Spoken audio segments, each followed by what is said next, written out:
Hello everyone. हम कर रहे थे हरियाणा की पुरातात्विक सामग्री जिसमें हम देख रहे थे अभिलेख। और हमने लास्ट अभिलेख किया था नचार खेड़ा अभिलेख। हमने कुछ 15-16 के करीब अभिलेख कर लिए थे। तो आज का हमारा जो नेक्स्ट अभिलेख होगा, लास्ट हमने कौन सा किया था? नचार खेड़ा अभिलेख। देखो भाई, नचार खेड़ा, ये नचार खेड़ा गांव कहाँ पर है? हमारा जींद में है। और ये नचार खेड़ा अभिलेख भी हमें कहाँ से प्राप्त हुआ? जींद में। जो ये हमारा नचार खेड़ा अभिलेख है, इसकी जो विषय वस्तु है वो किससे रिलेट करती है? ये रिलेट करती है आपकी रामायण से। इसमें राम, सीता, लक्ष्मण और जो आपके जटायु थे उनके आपस के बीच में, जो इनके बीच में बातचीत कह दो या संवाद कह दो, वो करते हुए दिखाया गया है। किसमें? नचार खेड़ा अभिलेख में। हमारा जो नेक्स्ट होगा वो होगा बिजोलिया अभिलेख। अब हम नेक्स्ट कौन सा करते हैं? बिजोलिया अभिलेख। हमारा नेक्स्ट क्या होगा भाई? बिजोलिया अभिलेख, जो किस टाइम पे आया था? आपके विक्रम संवत 1373 में। और आपके HSSC ने यही क्वेश्चन पूछा था आपसे, ईस्वी नहीं पूछी थी आपसे, विक्रम संवत पूछा था। ठीक है, तो नेक्स्ट हमारा क्या होगा? बिजोलिया अभिलेख। जो ये हमारा बिजोलिया अभिलेख है, ये कौन से विक्रम संवत का है? ये आपके विक्रम संवत किसका है भाई? 1373 का है। विक्रम संवत 1373 का। जो ये हमारा बिजोलिया अभिलेख है, ये कहाँ से मिला था? ये हमें मिला था जोधपुर जिले से। जोधपुर आपका कहाँ है? जोधपुर हमारा राजस्थान में है। तो बिजोलिया अभिलेख हमें कहाँ से मिला था? बिजोलिया अभिलेख हमें राजस्थान से मिला था, जो आपके राजस्थान जिले में है, जोधपुर। ठीक है, वहां से हमें क्या मिला था? बिजोलिया अभिलेख। कब का? विक्रम संवत 1373 में। इस जो ये बिजोलिया अभिलेख है, इसको हम अन्य एक नाम से भी जानते हैं। इसका अन्य नाम क्या है? लैंडर अभिलेख। क्या है? लैंडर अभिलेख। बिजोलिया अभिलेख का अदर नेम की अगर हम बात करें तो वो क्या है? लैंडर अभिलेख है। क्या नाम है भाई? लैंडर अभिलेख। ठीक है, जो ये आपका बिजोलिया अभिलेख है, इस पे आपको किसकी वंशावली देखने को मिलती है? इस पे हमें जो चौहान वंश है उनकी वंशावली देखने को मिलती है। किनकी वंशावली देखने को मिलती है? चौहान वंश की वंशावली देखने को मिलती है, जिससे हमें काफी हेल्प मिलती है। किस चीज में? कि भाई चौहान वंशों का वंशावली का क्रमिक रूप क्या है। और यहाँ पे आप ये देखोगे कि इसमें एक शासक का जिक्र, ये किसके द्वारा, पहले तो ये देखो कि ये किस शासक के द्वारा तैयार करवाया गया था। अगर हम इसके निर्माण की बात करें तो इसका निर्माण चौहान शासक कौन थे? सोमेश्वर। सोमेश्वर चौहान, चौहान शासक थे ये। इन्होंने इसका निर्माण करवाया था, चौहान शासकों ने। क्या नाम था उनका? सोमेश्वर। जो ये बिजोलिया अभिलेख है, इससे हमें क्या पता चलता है कि जो हासी एरिया है हमारा, हासी पर चौहान वंश शासकों का अधिकार था। जो बिजोलिया अभिलेख है, इससे हमें क्या पता चलता है कि भाई हासी पर, जो अब हासी को एक नया जिला बना दिया है, जो हमारा 23वां जिला बन चुका है हासी, तो हासी पर चौहान वंश का शासन था। ये हमें किससे पता चलता है? ये हमें चलता है बिजोलिया अभिलेख से। इस अभिलेख से और हमें क्या पता चलता है कि चौहान जो थे, इन चौहानों ने किसको हराया? इन चौहानों ने बदानकों को, बदानकों को हराया। क्या पता चलता है और हमें कि चौहानों ने बदानकों को हराया? ये भी हमें किस अभिलेख से पता चलता है? बिजोलिया अभिलेख से पता चलता है। और हमें बिजोलिया अभिलेख से क्या पता चलता है? यहाँ पर हरियाणा के लिए किस शब्द का यूज हुआ था? हरितानक शब्द का यूज हुआ था। किस शब्द का यूज हुआ था भाई? हरितानक शब्द का यूज हुआ था। क्वेश्चन आ जाए, हरितानक वर्ड कहाँ देखने को मिला था? बिजोलिया अभिलेख जो हमें कहाँ से प्राप्त हुआ था? जोधपुर से प्राप्त हुआ था। जोधपुर कहाँ है? आपके राजस्थान में हुआ है। यहाँ पे हमें क्या देखने को मिलता है? चौहान शासकों की वंशावली देखने को मिलती है। और जो हासी पर किसने अधिकार किया था? हासी पर हमारे चौहान शासकों ने अधिकार किया था। और ये पूछ ले कि ये किसने निर्माण करवाया था, तो हम कह देंगे सोमेश्वर ने निर्माण करवाया था। और इस पर एक चीज और अंकित है कि चौहानों ने बदानकों को बुरी तरीके से हराया था। अब हमारा जो नेक्स्ट है, नेक्स्ट हमारा क्या आ जाएगा? पेज ऐड कर लेते हैं पहले। नेक्स्ट हमारा अभिलेख आ जाएगा भाई मोहन बाड़ी अभिलेख। मोहनबाड़ी कहाँ पर है आपके? रोहतक में एक गांव है मोहनबाड़ी। ठीक है, तो हमारा नेक्स्ट अभिलेख क्या होगा? नेक्स्ट अभिलेख होगा हमारा मोहनबाड़ी अभिलेख। क्या होगा? मोहनबाड़ी अभिलेख। जो ये मोहनबाड़ी अभिलेख है ये कहाँ पर है? ये हमारे रोहतक में है। कहाँ पर है? रोहतक में है। रोहतक में एक गांव है मोहनबाड़ी, वहाँ से ये प्राप्त हुआ था। यहाँ से सिर्फ हमें क्या मिलता है? यहाँ से हमें मिलती है विष्णु मंदिर के निर्माण की बात। यहाँ पे इससे हमें पता चलता है यहाँ पर विष्णु भगवान का मंदिर था।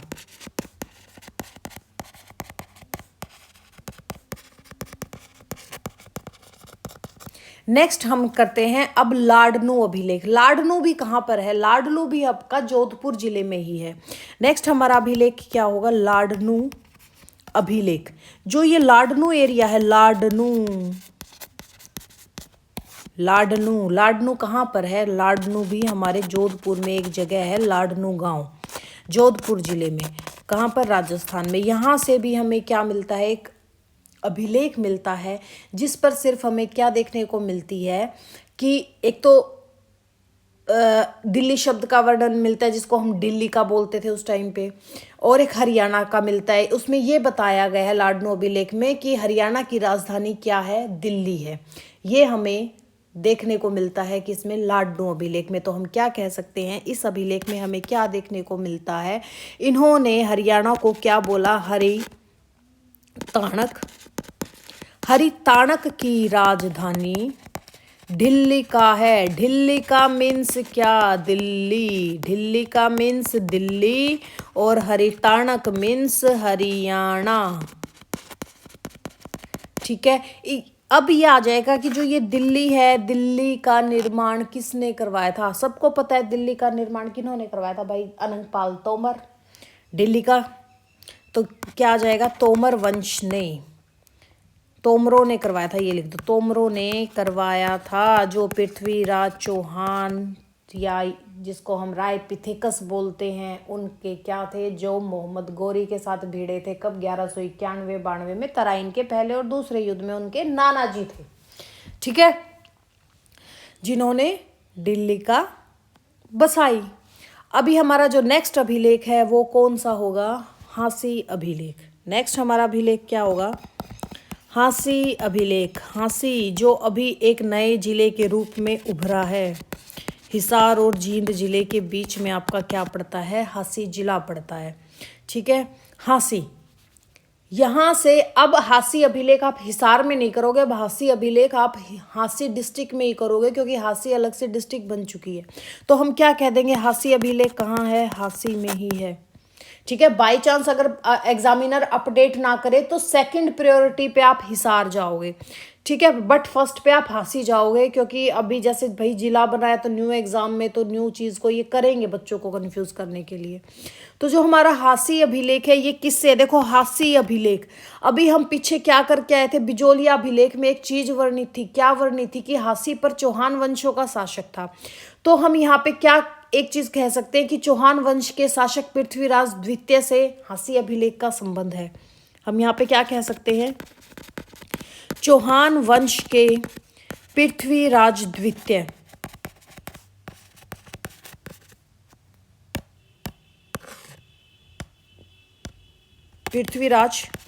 द्वितीय का संबंध कहाँ से है? हांसी अभिलेख से है। यहाँ पे एक और चीज देखने को मिलती है कि हांसी पर चौहान तो थे, हांसी में चौहान के साथ आपके चहमान शासकों की भी जानकारी हमको देखने को मिलती है। किसकी? चहमान शासन की।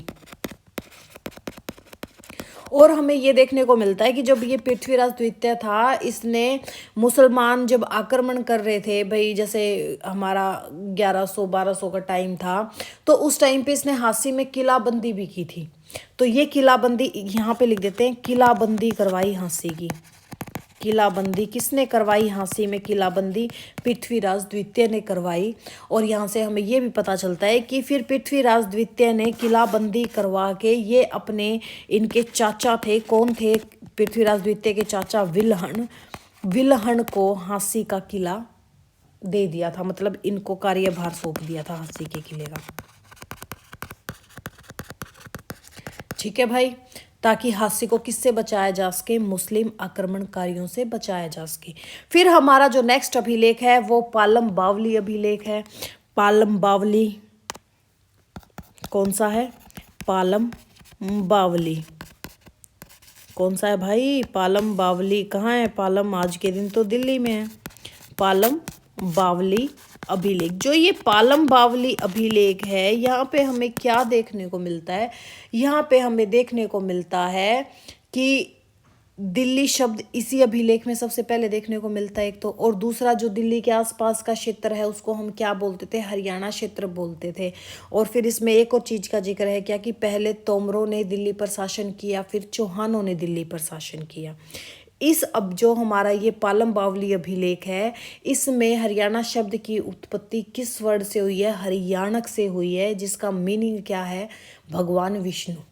और जो ये अभिलेख था ये किसके समय का? ये बलबन के समय का अभिलेख है। और जिसकी भाषा है वो संस्कृत, और लिपि, भाषा संस्कृत है और लिपि क्या है? देवनागरी का। और उस पर टोटल ना 31 पंक्तियां भी अंकित है।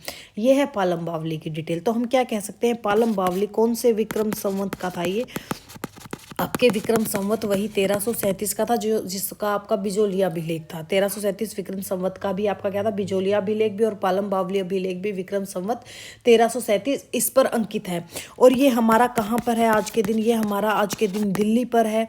और दिल्ली के किस एरिया में? पालम गाँव में। ठीक है, दिल्ली के पालम गाँव में। और दिल्ली का सबसे पहले दिल्ली शब्द का यूज,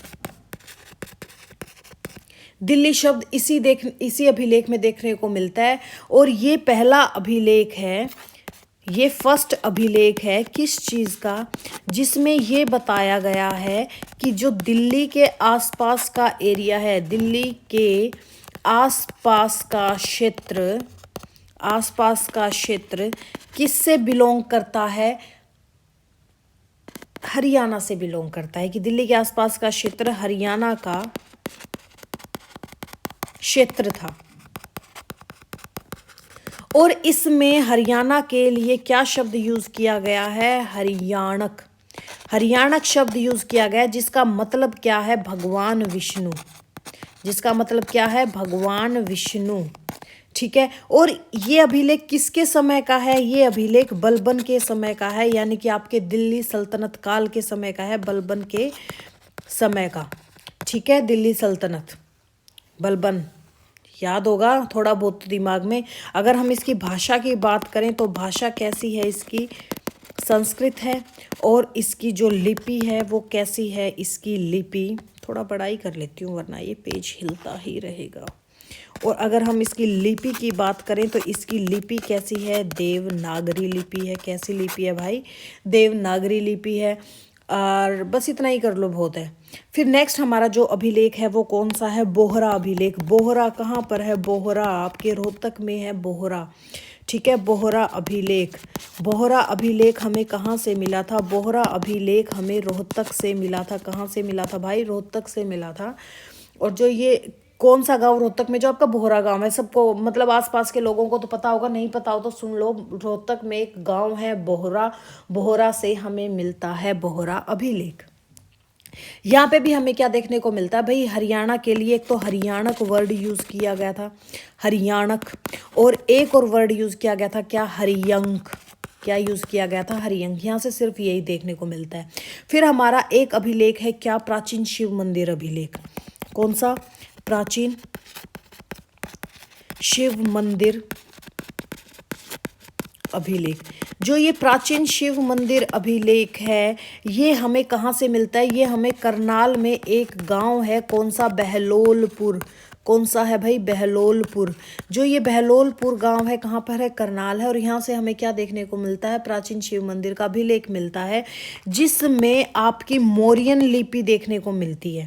कौन सी लिपि देखने को मिलती है? मौर्यन लिपि, देवनागरी लिपि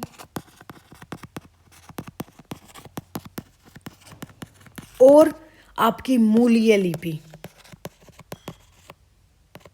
इन लिपि के क्या मिलते हैं, यहाँ से हमें शब्द देखने को मिलते हैं। क्या देखने को मिलते हैं? शब्द देखने को मिलते हैं।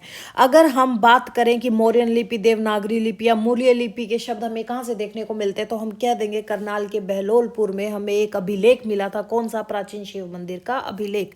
नेक्स्ट अभिलेख हमारा कौन सा है? नेक्स्ट अभिलेख है हमारा सारवान अभिलेख। कौन सा है? सारवान अभिलेख। जो ये सारवान अभिलेख है ये हमें कहाँ पर देखने को मिलता है? सारवान अभिलेख। सारवान अभिलेख। जो ये सारवान अभिलेख है ये आपको दिल्ली में ही देखने को मिलेगा। कहाँ देखने को मिलेगा? दिल्ली। दिल्ली से ये कहते हैं कि 5 मील की दूरी पे एक गांव है सारवान गांव, वहाँ पे देखने को मिलता है। और ये कौन सी ईस्वी का है? 1327 ईस्वी का है। बट अगर हम विक्रम संवत की बात करें तो कौन से विक्रम संवत का है? ये 1384 विक्रम संवत का है। और ये अभिलेख में हमें क्या जानकारी मिलती है? जो हमारे मोहम्मद बिन तुगलक थे, दिल्ली डायनेस्टी में जो तुगलक वंश के शासक थे, मोहम्मद बिन तुगलक। कौन? मोहम्मद बिन तुगलक। जो ये मोहम्मद बिन तुगलक साहब जी हैं, ये हरियाणा को क्या कहते हैं कि हरियाणा क्या है? हरियाणा स्वर्ग है, जो हम सबको पता है। Haryana is heaven. पक्का हेवन है। हाँ भाई, हरियाणा बहुत अच्छा है, बहुत ज़्यादा अच्छा है। ठीक है, जब बाहर घूमोगे पता चलेगा कि हरियाणा के लोग और हरियाणा वाकई में बहुत अच्छा है। हरियाणा क्या है? स्वर्ग है। और इस अभिलेख पर आपको क्या अंकित देखने को मिलता है? ये विक्रम संवत का कौन से माह का? फाल्गुन माह का। ठीक है, फाल्गुन माह और शुक्ल पक्ष, ये सब चीज़ें हमें इस पे देखने को मिलती है अंकित पे कि भाई उस दिन क्या था? उस दिन आपका मंगलवार था। आज है बुखार, आज है मंगलवार। तोते को बुखार कुछ ऐसा कर बोलते थे भाई बचपन में, अब तो याद भी नहीं है। ठीक है, बचपन गया सब गया। इसकी भाषा कैसी थी? इसकी भाषा संस्कृत थी। कैसी भाषा थी इसकी? इसकी भाषा संस्कृत थी। कैसी भाषा थी? संस्कृत थी। और इस अभिलेख में हमें क्या देखने को मिलता है कि दिल्ली क्या था भाई? Delhi is the part of Haryana. Delhi is the city of Haryana, यानी कि दिल्ली को हरियाणा का एक नगर बताया गया। क्या बताया गया? दिल्ली को हरियाणा का एक छोटू सा नगर बताया गया। किसको? दिल्ली को।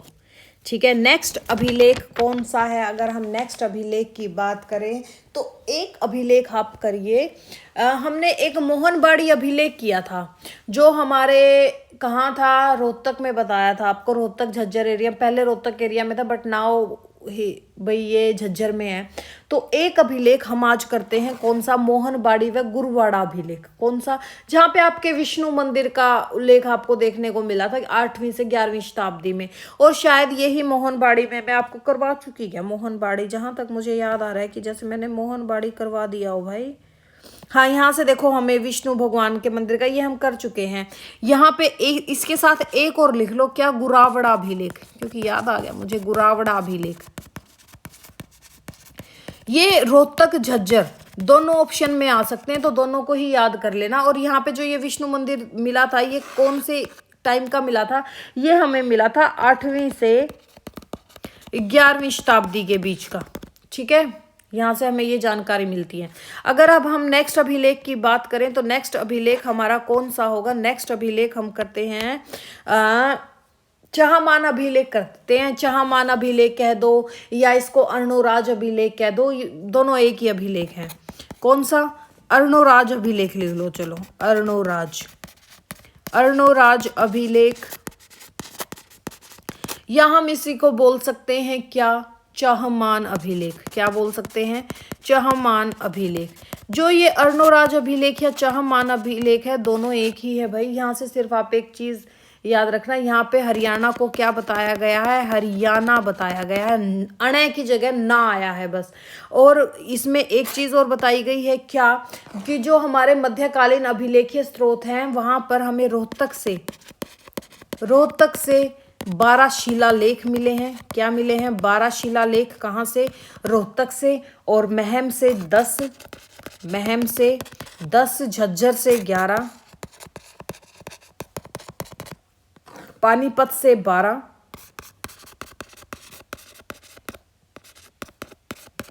और आपका सोनीपत। अब सोनीपत क्या बोलूं भाई मैं सोनीपत के बारे में, तो सोनीपत से 9, बरवाला से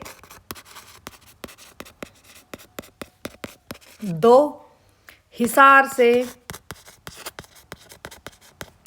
आपको 12 शिलालेख देखने को मिलते हैं। और ये जो ज़्यादा, ये जितने भी शिलालेख हैं, ये जितने भी शिलालेख हैं, यहाँ पे एक चीज़ याद रखना, ये शिलालेख ज़्यादातर आपकी मस्जिदों में आपको देखने को मिलेंगे। कहाँ देखने को मिलेंगे? मस्जिदों में देखने को मिलेंगे।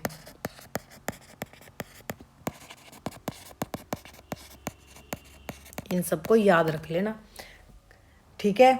और यहाँ पे अगर हम प्राचीनतम संदर्भ की बात करें तो प्राचीनतम संदर्भ में हमें यहाँ पर चाहमान अभिलेख मिलता है देखने को, ठीक है। समझ में आ गया? फिर नेक्स्ट हमारा अभिलेख हो जाएगा मुगल बादशाह हुमायूं। जो ये हुमायूं का अभिलेख है, अभी आप थोड़े कंफ्यूज हो जाओगे। हुमायूं का अभिलेख, जो ये हमारा हुमायूं का अभिलेख है, ये हमें मिलता है फतेहाबाद डिस्ट्रिक्ट में। कहाँ पे मिलता है?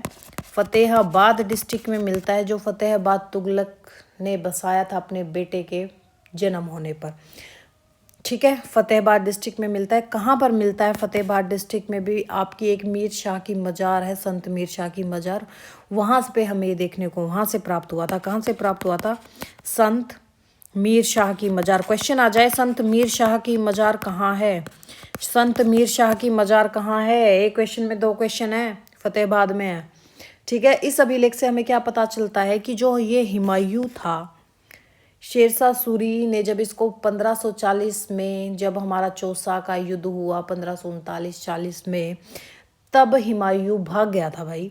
और भाग के जब ये सिंध पहुंच रहा था, सिंध की ओर जा रहा था, तो रास्ते में रुका और यहाँ पर हुमायूं ने नमाज अदा की थी। कहाँ पर? इस एरिया में। तो बाद में लोगों ने इस मस्जिद का निर्माण करवाया, जिसको नाम क्या दिया गया? हुमायूं की मस्जिद, ठीक है। तो यहाँ पे क्या था? शेरशाह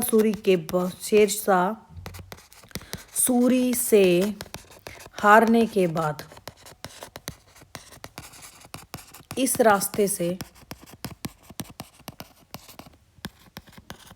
सिंध पहुंचा, बट इस रास्ते पर उसने नमाज पढ़ी थी, तो लोगों ने यहाँ पर हुमायूं की मस्जिद बनवा दी। तो एक और क्वेश्चन आ सकता है, क्या आ सकता है कि हुमायूं की मस्जिद कहाँ पर है? तो हम क्या कह देंगे? हुमायूं की मस्जिद कहाँ पर है भाई? हुमायूं की मस्जिद भी हमारी कहाँ पर है? फतेहाबाद में है। एक चीज़ और याद रखना, ये हुमायूं की मस्जिद, ठीक है। यहाँ पे आपके कौन कौन सा इंपॉर्टेंट क्वेश्चन आ गया? एक तो आ गया हुमायूं का अभिलेख कहाँ से मिला? फतेहाबाद से। फिर क्वेश्चन क्या आ जाएगा? मीर शाह की मजार कहाँ से प्राप्त हुई? फतेहाबाद से। फिर क्वेश्चन क्या आ जाएगा कि हुमायूं की मस्जिद कहाँ पर है? फतेहाबाद में है। क्वेश्चन आ जाएगा जब हुमायूं शेरशाह सूरी से हारा और वो सिंध पहुंचने के लिए बीच रास्ते में कहाँ रुका नमाज पढ़ने के लिए, तो हम क्या कह देंगे? फतेहाबाद। इन सब चीज़ों को याद रखना। फिर नेक्स्ट अगर हम बात करें तो नेक्स्ट अभिलेख, एक आपके थोड़े बहुत अभिलेख है, उन चीज़ों को भी लिख लो भाई, क्योंकि कोई भरोसा नहीं है कहाँ से क्या पूछ ले। सिर्फ 2 ही 3 बचे हैं अब तो।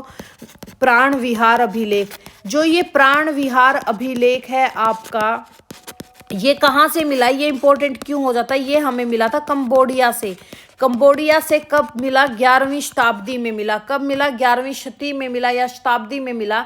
इस अभिलेख से हमें क्या पता चलता है? इस अभिलेख से हमें ये पता चलता है कि कंबोडिया में जो नरेश थे या कंबोडिया के जो राजा थे सूर्यवर्मन, वहाँ पे उनके अभिलेखागार के संरक्षण सुकर्मण था एक, उसको एक गांव दान दिया गया था। क्या था यहाँ पे जो कंबोडिया का राजा था, कौन था भाई? नरेश। कंबोडिया का राजा कौन था? कंबोडिया का राजा नरेश सूर्यवर्मन, या आप ये कह सकते हो नरेश छोड़ो, नरेश राजा का ही मतलब है सूर्यवर्मन। राजा कौन था भाई? सूर्यवर्मन। सूर्यवर्मन ने एक वहां पर एक राजकीय अभिलेखागार में एक कंजर्वेशन किया था, यानी कि एक संरक्षण किया था। वहां पे एक और था, कौन, जो इनका संरक्षक था, कौन था इनका संरक्षक, यहाँ इनका संरक्षण था सुकर्मण। सुकर्मण को एक गांव दान दिया था, और जो ये गांव दिया था इसका नाम क्या रखा था, इसको एक गांव दान किया, उस गांव का नाम इन्होंने कुरुक्षेत्र रखा। क्या नाम रखा? कुरुक्षेत्र नाम रखा। ठीक है, कुरुक्षेत्र नाम रखा। कहाँ? कंबोडिया में। याद रखना, कंबोडिया में, भारत में नहीं। मैं यहाँ पे लिख मेंशन कर देती हूँ, भारत में नहीं, कंबोडिया में। ठीक है, कभी कंफ्यूज हो जाओ, कंबोडिया में। और ये जानकारी हमें क्या क्या कैसे देखने को मिली कि हरियाणा के लोग यहाँ पलायन करके आए थे। कहाँ पलायन करके गए भाई? आपके कंबोडिया में पलायन करके गए थे। तो जो 1384 में आपका एक सराहन शिलालेख है, कौन सा शिलालेख भाई? सराहन शिलालेख। इस चीज को याद रखना, एक सराहन शिलालेख है 1384 में। और आपकी जो 13वीं शताब्दी, स्टार्टिंग की 13वीं शताब्दी थी, वहां पर हमने एक चीज देखी, क्या कि एक लाखन पाल, कौन? लाखन पाल एक शासक था, उसने एक बदायूं अभिलेख बनवाया जिसमें हमें हरियाणा का उल्लेख देखने को मिलता है। यानी कि हम क्या कह सकते हैं, लाखन पाल ने बदायूं लाखन पाल के बदायूं अभिलेख से हमें हरियाणा की जानकारी देखने को मिलती है।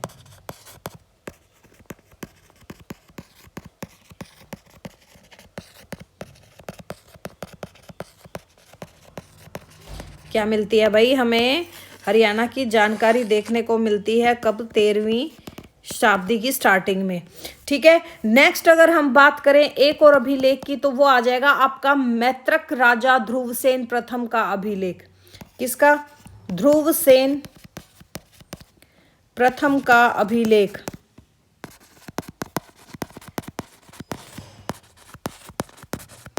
कब? इसका टाइम पीरियड क्या था? इसका टाइम पीरियड था 500, कितना था? 500, हाँ 526 527 ईस्वी। ठीक है, ये कौन था ध्रुवसेन प्रथम? ये था आपका मैत्रक राजा। ठीक है, यहाँ पे हमें सिर्फ एक देखने को मिलता है इस अभिलेख में, सिर्फ कि राजा द्वारा एक ब्राह्मण को हरियाणा गांव का हिस्सा दान दे दिया था। हमें यहाँ कहाँ क्या देखने को मिलता है? सिर्फ यहाँ हमें ये देखने को मिलता है कि राजा द्वारा एक ब्राह्मण को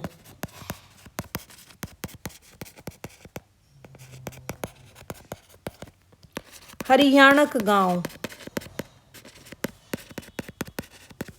दान दिया गया।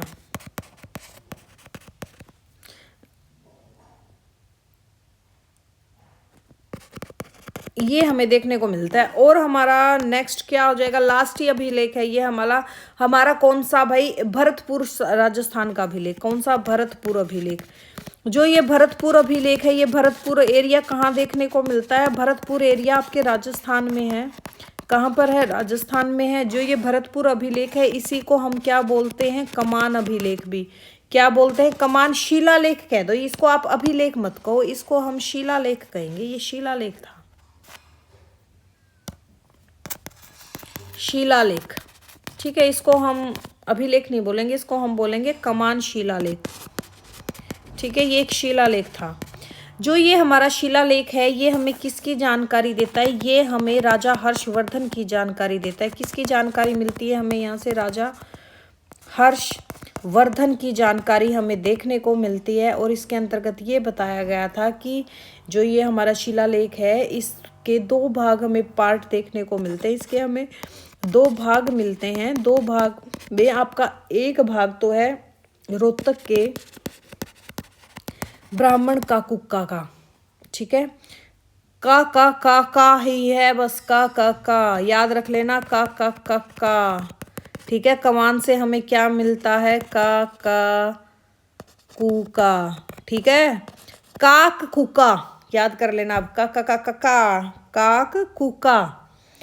और दूसरा क्या देखने को मिलता है, इसका जो दूसरा भाग है वो हमें देखने को मिलता है व्रजता नामक आभूषणों के व्यापारी के दान देने के बारे में बताया गया है। दूसरे में हमें क्या देखने को मिलता है कि एक व्यापारी था, ठीक है, एक व्यापारी था।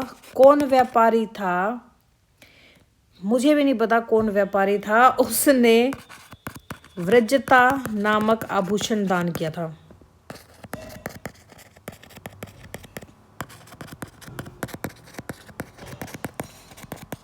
ठीक है भाई, अब हमारे अभिलेख आज खत्म हो चुके हैं। नेक्स्ट हम करेंगे सिक्के। जैसे सिक्कों में भाई कौन कौन से सिक्के होते हैं, जैसे 5 वर्गों में विभाजित होते हैं सिक्के। जैसे एक तो आपके होते हैं पंचमार्क सिक्के, जिनको हम बोलते हैं आहत मुद्राएं। फिर होते हैं दूसरी श्रेणी के सिक्के, फिर होते हैं तीसरी श्रेणी के, फिर योद्धा गणराज्यों के सिक्के आ जाएंगे, फिर अगरों के सिक्के आ जाएंगे, कुनिंदों के सिक्के आ जाएंगे, चौथी श्रेणी के सिक्के आ जाएंगे, 5वीं श्रेणी के सिक्के आ जाएंगे। सिक्के करेंगे अब हम भाई कल। तो चलो मिलते हैं नेक्स्ट लेक्चर में। Thank you, have a nice day.